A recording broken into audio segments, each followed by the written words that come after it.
தந்தை, மகன், தூய ஆவியானவரின் பெயராலே ஆமீன். அன்பின் இயேசுவே, இதோ நீர் அனுபவித்த பாடுகளையும் துன்பங்களையும் நீர் எங்களுக்கு தந்துள்ள வார்த்தைகளையும் தியானிப்பதற்காக இந்த தவக்காலத்திலே நீர் எங்களுக்கு அருளியுள்ள அருளின் காலத்திலே நாங்கள் உம்மை போற்றவும் புகழவும் உமது வார்த்தைகளை அறிந்து கொண்டு அதன்படி வாழவும் உமக்குள்ள உறவில் நாங்கள் முன்னேறி அருகில் வரவும் வார்த்தைகளை கேட்கவும் அதன்படி நடக்கவும் நாங்கள் முடிவு கொண்டு இந்த செய்தியை கேட்டுக்கொண்டிருக்கிறோம். நீர் அதற்காக எங்களை அழைத்ததற்கு நன்றி இறைவா. தொடர்ந்து நீர் எங்களை உமது வழியில் நடத்துவீராக. அருள் நிறைந்த மரியே வாழ்க, ஆண்டவர் உம்முடனே, பெண்களுக்குள் ஆசீர் பெற்றவர் நீரே, உம்முடைய திருவயிற்றின் கனியாகிய இயேசுவும் ஆசீர் பெற்றவரே. புனித மரியே, இறைவனின் தாயே, பாவிகளாயிருக்கிற எங்களுக்காக இப்பொழுதும் எங்கள் இறப்பின் வேளையிலும் வேண்டிக் கொள்ளும். ஆமீன். அன்பார்ந்தவர்களே, இன்றைய நாளிலே யோவான் நற்செய்தி 9 மற்றும் 10 அதிகாரங்களை நாம் சிந்திக்க இருக்கிறோம். இங்கு பிறவியிலேயே பார்வை பெற்ற ஒருவரை பார்த்து சீடர்கள், ரபி, இவர் பார்வையற்றவராய் பிறக்க காரணம் இவர் செய்த பாவமா, இவர் பெற்றோர் செய்த பாவமா என்று கேட்கிறார்கள். அதற்கு அவர், இவர் செய்த பாவமும் அன்று, இவர் பெற்றோர் செய்த பாவமும் அன்று, கடவுளின் செயல் இவர் வழியாக வெளிப்படும் பொருட்டே இப்படி பிறந்தார். அதாவது அந்த காலத்தில் ஒருவருக்கு நோய் வருவது அதனுடைய முக்கியமான காரணம் அவன் செய்த பாவம் அல்லது அவனுடைய பெற்றோர் செய்த பாவமாக இருக்கலாம் என்று கருதப்பட்டு வந்தது. ஆகவேதான் நோயாளிகளை, முக்கியமாக தொழுநோய் பிடித்தவர்களை யூதர்கள் வெறுத்து வந்தார்கள். மேலும் அந்த நோய் மற்றவர்களுக்கு பரவாமல் இருப்பதற்காக கடவுள் கொடுத்த கட்டளையாக அதை அவர்கள் பின்பற்றி வந்தார்கள். ஆனால் இன்று ஒருவருடைய பாவம் மட்டுமே ஒருவரின் நோய்க்கு காரணமாக இருக்காது என்பதை இயேசு என்பதற்காக இவ்வாறாக கூறினார்.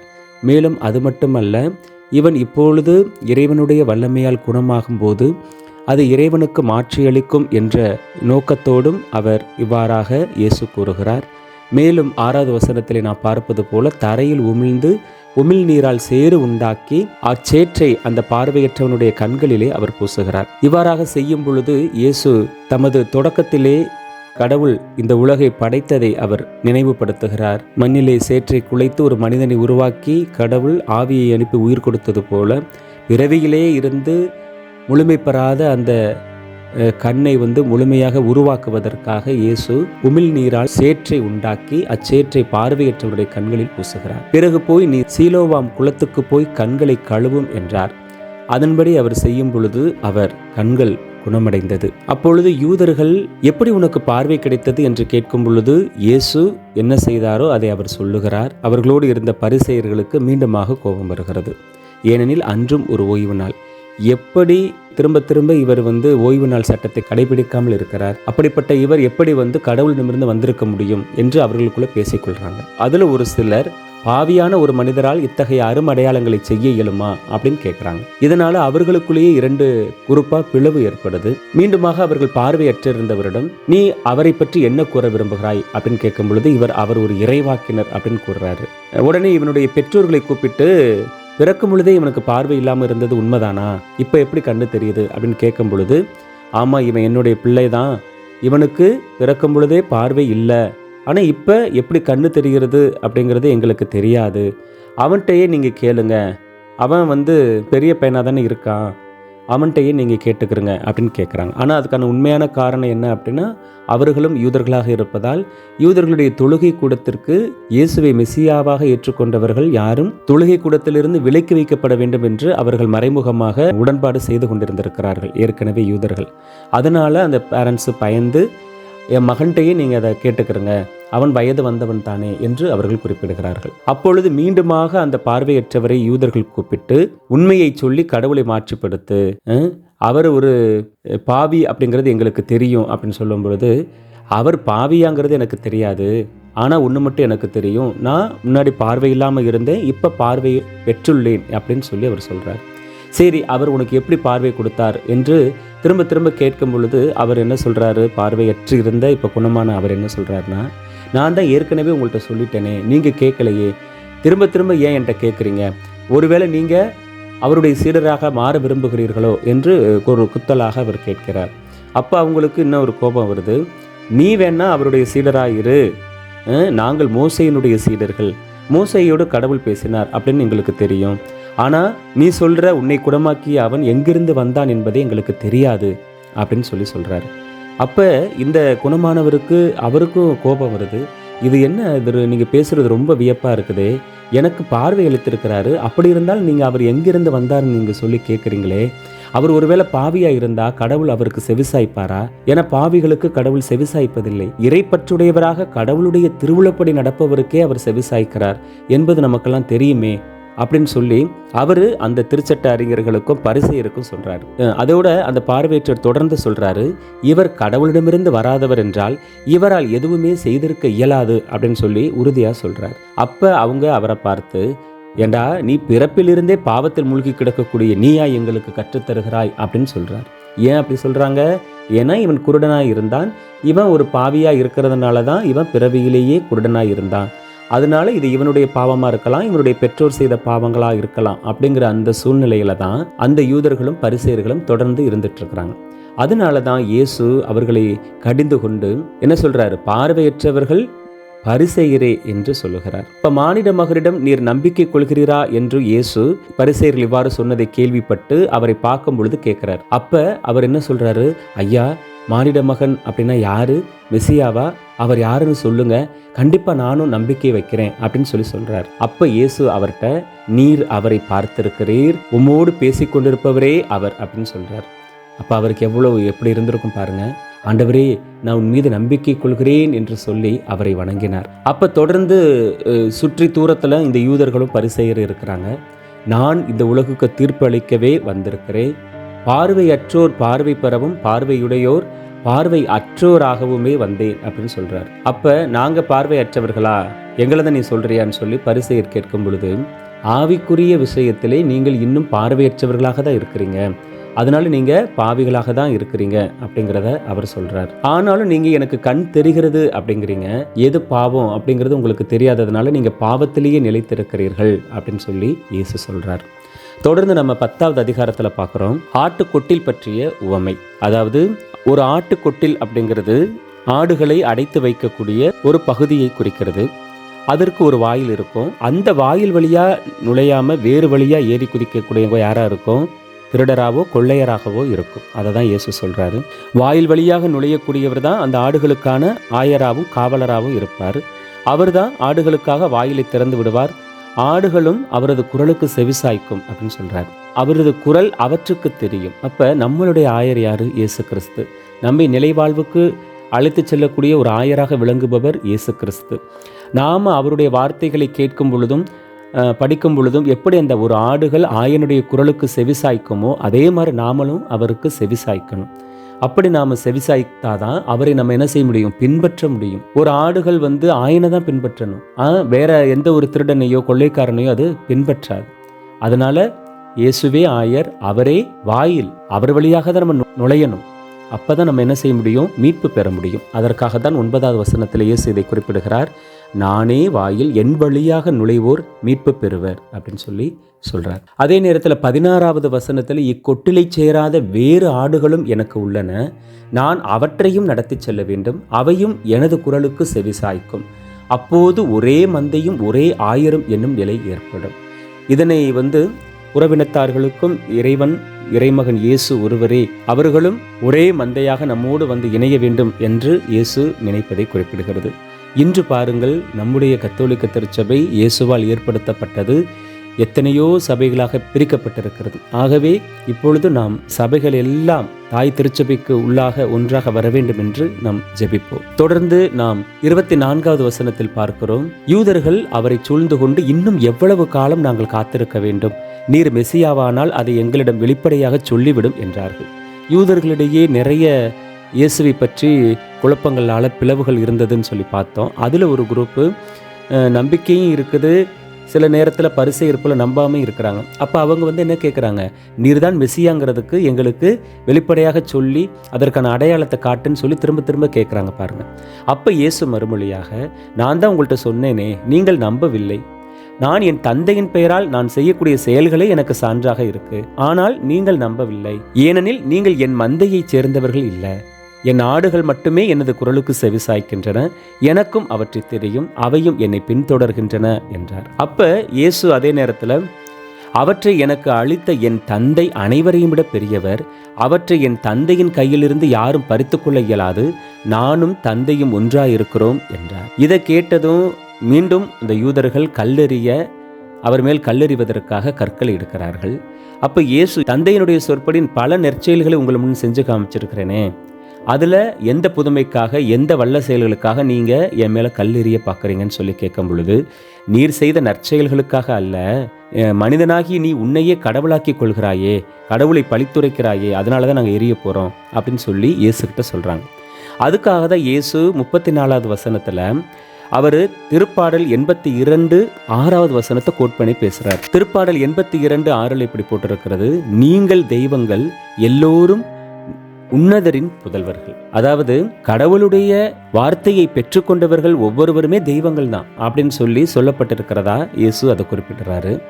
அப்படியானால் கடவுளுடைய வார்த்தைகளை நீங்கள் படிக்கிறீங்க, அதை நீங்கள் பெற்றுக்கொண்டீர்கள், அப்போ நீங்கள் தெய்வங்கள் அப்படின்னா, தந்தையாலேயே அர்ப்பணிக்கப்பட்டு அவரால் உலகிற்கு அனுப்பப்பட்ட நான் என்னை கடவுளுடைய மைந்தன், இறைமகன் என்று சொல்லிக் கொண்டதற்காக நான் எப்படி இறைவனை பழித்துரைக்கிறேன் என்று நீங்கள் சொல்ல முடியும்? நான் என்னுடைய அப்பாவுடைய செயல்களை செய்யவில்லை என்றால் நீங்கள் என்னை நம்ப வேண்டாம்.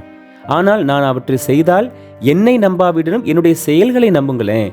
அதன் மூலம் தந்தை என்னிலும் நான் தந்தையிலும் இருப்பதை நீங்கள் அறிஞ்சுக்கலாமே அப்படின்னு சொல்லி இயேசு கேட்குறாரு. இருந்தாலும் அவங்களால அதை அக்செப்ட் பண்ணிக்க முடியாமல் இயேசுவை பிடிக்கிறதுக்கு முயல்றாங்க. உடனே இயேசு அவர்கள் கையில் அகப்படாமல் அங்கிருந்து சென்று விடுகிறார். தொடர்ந்து நாம் இறை வார்த்தைக்கு செவிமடுப்போம். யோவான் நற்செய்தி அதிகாரம் 9. பிறவியிலேயே பார்வையற்றவர் பார்வை பெறுதல். இயேசு சென்று கொண்டிருக்கும் போது பிறவியிலேயே பார்வையற்ற ஒருவரை கண்டார். ரபி, இவர் பார்வையற்றவராய் பிறக்க காரணம் இவர் செய்த பாவமா, இவர் பெற்றோர் செய்த பாவமா என்று இயேசுவின் சீடர்கள் அவரிடம் கேட்டார்கள். அவர் மறுமொழியாக, இவர் செய்த பாவமும் அன்று, இவர் பெற்றோர் செய்த பாவமும் அன்று, கடவுளின் செயல் இவர் வழியாக வெளிப்படும் பொருட்டே இப்படி பிறந்தார். பகலாய் இருக்கும் வரை என்னை அனுப்பியவரின் செயலை நாம் செய்ய வேண்டியிருக்கிறது. இரவு வருகிறது, அப்போது யாரும் செயலாற்ற இயலாது. நான் உலகில் இருக்கும் வரை நானே உலகின் ஒளி என்றார். இவ்வாறு கூறிய பின் அவர் தரையில் உமிழ்ந்து உமிழ்நீரால் சேறு உண்டாக்கி அச்சேற்றை பார்வையற்றோருடைய கண்களில் பூசி, நீ சிலோவோம் குளத்துக்கு போய் கண்களை கழுவும் என்றார். சிலோவோம் என்பதற்கு அனுப்பப்பட்டவர் என்பது பொருள்.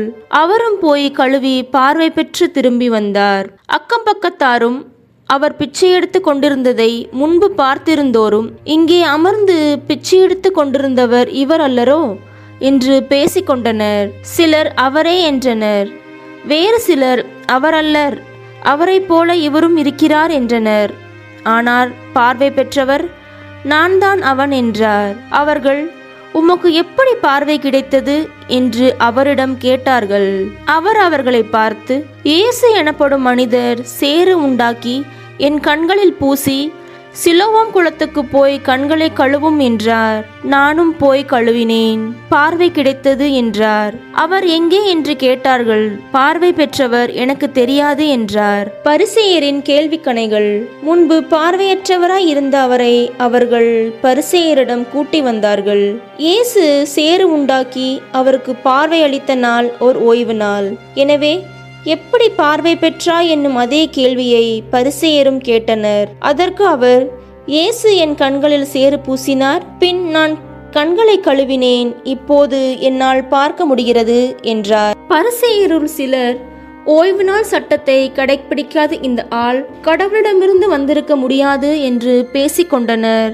ஆனால் வேறு சிலர், பாவையான ஒரு மனிதரால் இத்தகைய அரும் அடையாளங்களை செய்ய இயலுமா என்று கேட்டனர். இவ்வாறு அவர்களிடையே பிளவு ஏற்பட்டது. அவர்கள் பார்வையற்றிருந்தவரிடம், உனக்கு பார்வை அளித்த இந்த ஆளை குறித்து நீ என்ன சொல்கிறாய் என்று மீண்டும் கேட்டார்கள். அவர் ஓர் இறைவாக்கினர் என்றார் பார்வை பெற்றவர். அவர் பார்வையற்றிருந்து இப்போது பார்வை பெற்றுள்ளார் என்பதை அவருடைய பெற்றோரை கூப்பிட்டு கேட்கும் வரை யூதர்கள் நம்பவில்லை. பிறவியிலேயே பார்வையற்றிருந்தான் என நீங்கள் கூறும் உங்கள் மகன் இவன்தானா? இப்போது இவனுக்கு எப்படி பார்வை தெரிகிறது என்று அவர்களிடம் கேட்டார்கள். அவருடைய பெற்றோர் மறுமொழியாக, இவன் எங்களுடைய மகன்தான், இவன் பிறவியிலேயே பார்வையற்றவன்தான். ஆனால் இப்போது எப்படி அவனுக்கு கண் தெரிகிறது என்பதோ, யார் அவனுக்கு பார்வை அளித்தார் என்பதோ எங்களுக்கு தெரியாது. அவனிடமே கேளுங்கள், அவன் வயது வந்தவன்தானே, நடந்ததை அவனே சொல்லட்டும் என்றனர். யூதர்களுக்கு அஞ்சியதால்தான் அவருடைய பெற்றோர் இப்படி கூறினர். ஏனெனில் இயேசுவை மெசியாவாக ஏற்றுக்கொள்ளும் எவரையும் தொழுகை கூடத்திலிருந்து விலக்கிவிட வேண்டும் என்று யூதர்கள் ஏற்கனவே தங்களிடையே உடன்பாடு செய்திருந்தார்கள். அதனால்தான் அவருடைய பெற்றோர், அவன் வயது வந்தவன்தானே, அவனிடமே கேளுங்கள் என்றனர். பார்வையற்றிருந்தவரை யூதர்கள் 2ஆம் முறையாக கூப்பிட்டு அவரிடம், உண்மையை சொல்லி கடவுளை மாட்சிப்படுத்து, இம்மனிதன் ஒரு பாவி என்பது எங்களுக்கு தெரியும் என்றனர். பார்வை பெற்றவர் மறுமொழியாக, அவர் பாவியா என்பது எனக்கு தெரியாது. ஒன்று மட்டும் எனக்கு தெரியும், நான் பார்வையற்றவனாயிருந்தேன், இப்போது பார்வை பெற்றுள்ளேன் என்றார். அவர்கள் அவரிடம், அவன் உனக்கு என்ன செய்தான், எப்படி பார்வை அளித்தான் என்று கேட்டார்கள். அவர் மறுமொழியாக, ஏற்கனவே நான் உங்களிடம் சொன்னேன், அப்போது நீங்கள் கேட்கவில்லை. இப்போது மீண்டும் ஏன் கேட்க விரும்புகிறீர்கள்? ஒருவேளை நீங்களும் அவருடைய சீடர்களாக விரும்புகிறீர்களோ என்று கேட்டார். அவர்கள் அவரை பழித்து, நீ அந்த ஆளுடைய சீடனாக இரு, நாங்கள் மோசேயின் சீடர்கள். மோசேயோடு கடவுள் பேசினார் என்பது எங்களுக்கு தெரியும், இவன் எங்கிருந்து வந்தான் என்பதே எங்களுக்கு தெரியாது என்றார்கள். அதற்கு அவர், இது வியப்பாய் இல்லையா?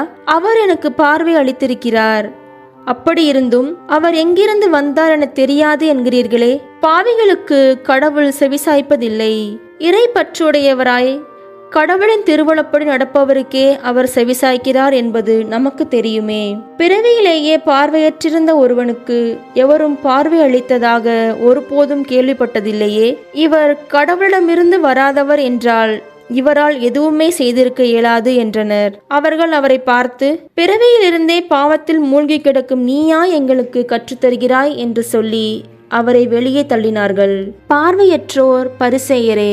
யூதர்கள் அவரை வெளியே தள்ளிவிட்டதை பற்றி இயேசு கேள்விப்பட்டார். பின் அவரை கண்டபோது, மானிட மகனிடம் நீர் நம்பிக்கை கொள்கிறீரா என்று கேட்டார். அவர் மறுமொழியாக, ஐயா, அவர் யார்? சொல்லும், அப்போது நானும் அவரிடம் நம்பிக்கை கொள்வேன் என்றார். இயேசு அவரிடம், நீர் அவரை பார்த்திருக்கிறீர், உம்மோடு பேசிக்கொண்டிருப்பவரே அவர் என்றார். அவர், ஆண்டவரே, நம்பிக்கை கொள்கிறேன் என்று கூறி அவரை வணங்கினார். அப்போது இயேசு, தீர்ப்பு அளிக்கவே நான் இவ்வுலகிற்கு வந்தேன், பார்வையற்றோர் பார்வை பெறவும் பார்வையுடையோர் பார்வையற்றோர் ஆகவுமே வந்தேன் என்றார். அவரோடு இருந்த பரிசேயர் இதை கேட்டபோது, நாங்களுமா பார்வையற்றோர் என்று கேட்டனர். இயேசு அவர்களிடம், நீங்கள் பார்வையற்றோராய் இருந்திருந்தால் உங்களிடம் பாவம் இராது.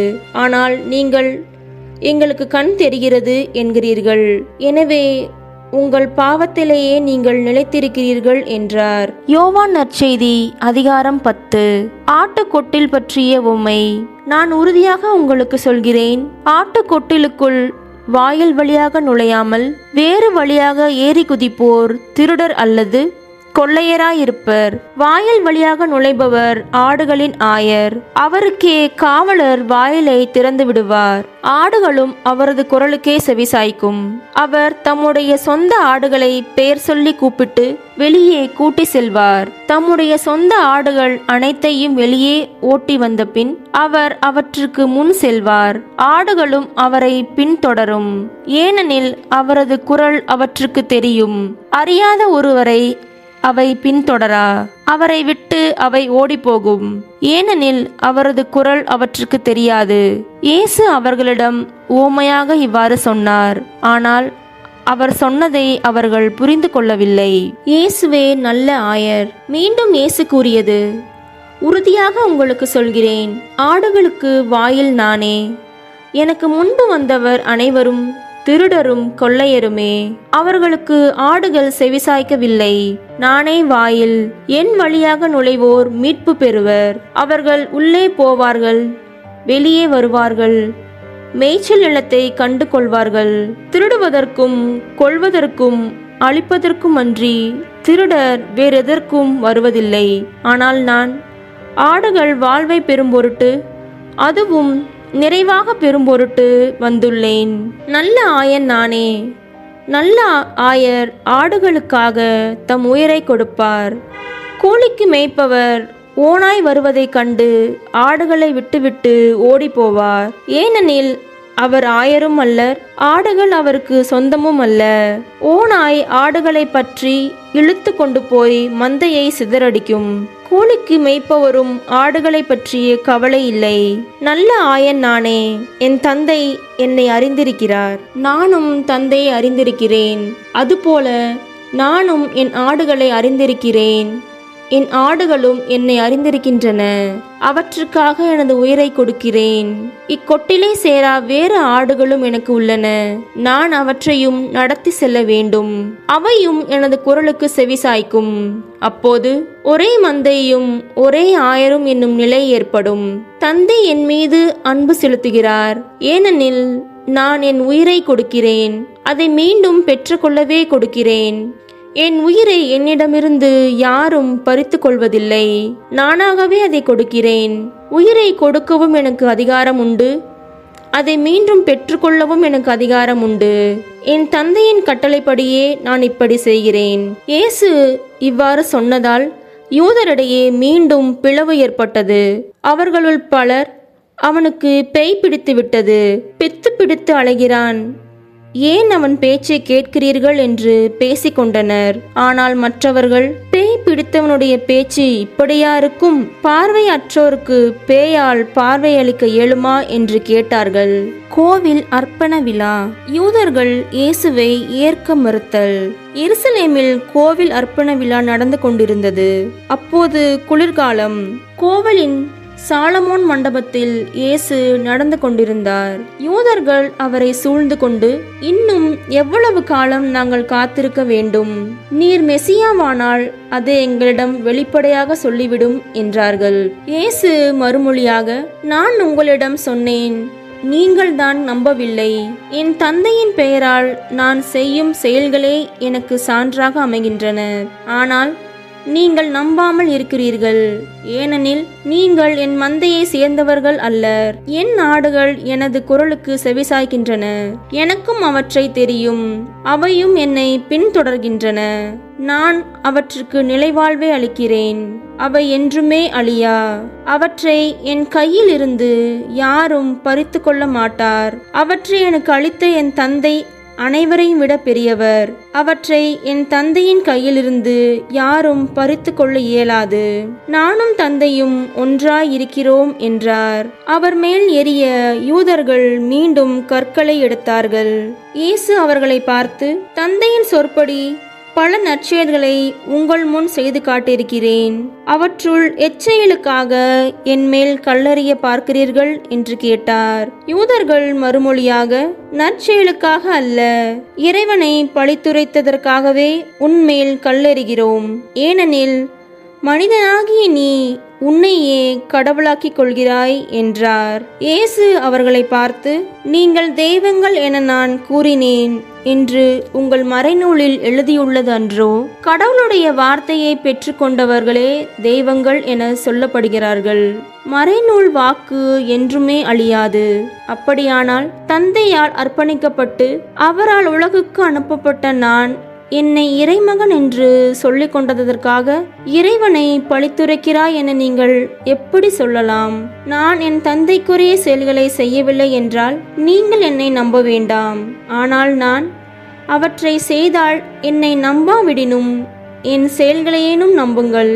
அதன் மூலம் தந்தை என்னுள்ளும் நான் தந்தையுள்ளும் இருப்பதை அறிந்துணர்வீர்கள் என்றார். இதை கேட்டு அவர்கள் அவரை பிடிக்க மீண்டும் முயன்றார்கள். ஆனால் அவர்கள் கையில் அகப்படாமல் அவர் அங்கிருந்து சென்றார். யோர்தானுக்கு அப்பால் யோவான் முதலில் திருமுழுக்கு கொடுத்து வந்த இடத்திற்கு இயேசு மீண்டும் சென்று அங்கு தங்கினார். பலர் அவரிடம் வந்தனர். அவர்கள், யோவான் அரும் அடையாளம் எதையும் செய்யவில்லை, ஆனால் இவரை பற்றி சொன்னதெல்லாம் உண்மையாயிற்று என்று பேசிக்கொண்டார்கள். அங்கே பலர் அவரிடம் நம்பிக்கை கொண்டனர். தந்தை, மகன், தூய ஆவியானவரின் பெயராலே ஆமீன்.